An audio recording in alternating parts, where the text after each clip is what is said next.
Energy is everywhere. Energy is in everything. Every single molecule has energy. Even the things that you've decided are solid are not. Before Access, I regarded energy as maybe something that we were subject to or that we were at the effect of.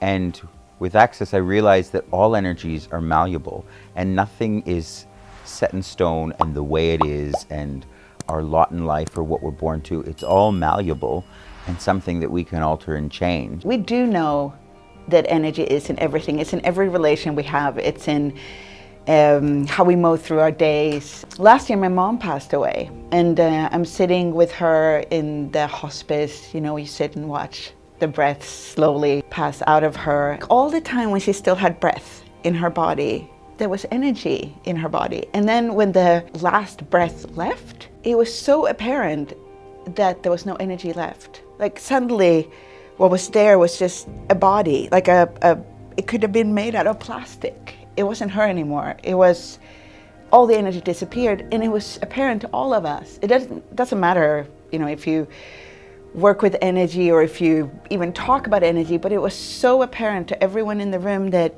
now she's gone, and what's here is not her, because she is energy. She is an energy that no longer is in this room. You can pick up on this energy and know when something is required.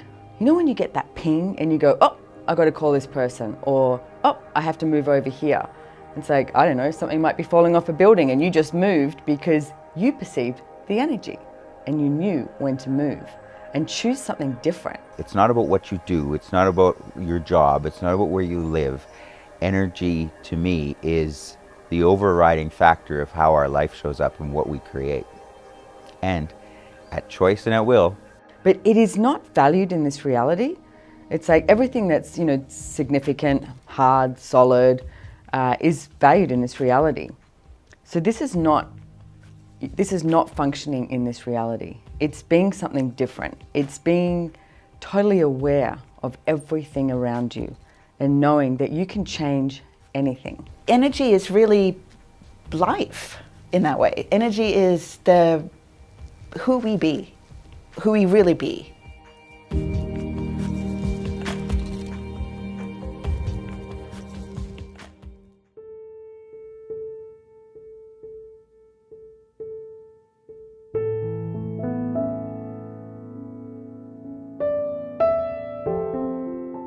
I went to where Dain was doing the sessions, and we had this session that blew my whole world apart. I know people say that and you don't even, the amount of energy that went through my body and the amount of energy that I could perceive and the amount of energy that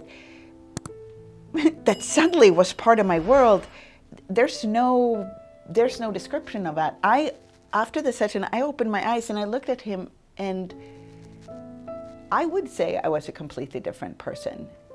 And I know that, you know, that sounds like a little airy-fairy. And when I walked out of that house where we were doing the sessions, I took a bus and I went the wrong way. Like, this is a city I live in. Like, I've lived there for probably 20 years, and I took the bus the wrong way, and I went 2 hours the wrong way. And this bus was supposed to take half an hour. And I didn't even, like, I noticed, wow, I'm like in a completely different city now. It was, so I had to take it back, and I just realized every point where I had tied my reality into, like every point where I had decided this is like how I keep everything in place, had been taken away. It's kind of like Gulliver's Travels, that book, you know, where somebody is tied down by these tiny little threads. And those had been there my whole life, all these tiny little threads, like this is how big you can get, this is how wild you can get, or this is how deep you can get, and this is who you can be, basically, was all those threads. They told me who I could be.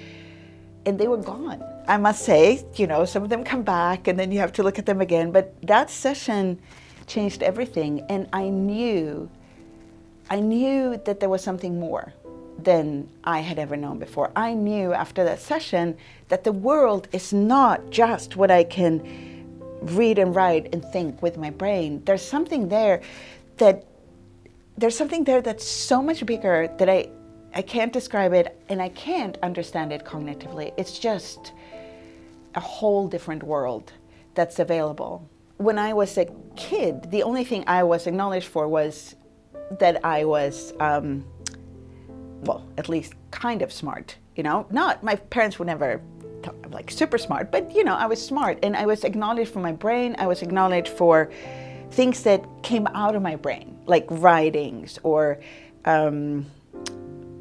a way of kind of explaining things. I was good at explaining things. So I made that really valuable. I made my brain my most valuable asset. And that's when I walked out in the world, when I became an adult and started to create a career, that's what I used. I used my brain. And this part of me was really just there to move me forward in a room or, you know, take me on an airplane, whatever. The body wasn't really included. It doesn't mean I didn't enjoy my body. I did. And it was separated from my most valuable part, my brain, you know. When energy started to come into my life, I had to reevaluate everything, because the brain is, it's one part of who you be, but really energy doesn't exclude the rest of your body. It's everywhere. It is really in your whole body. And that's how today, all the clues I get, you know, all the different energetic clues, they're not all here. They come from my whole body. My body tells me what's going on as much as my head does. So it changed the whole way I could receive information. It changed the whole way what I thought was valuable about me. Something completely different became valuable about me probably, instead of just my brain.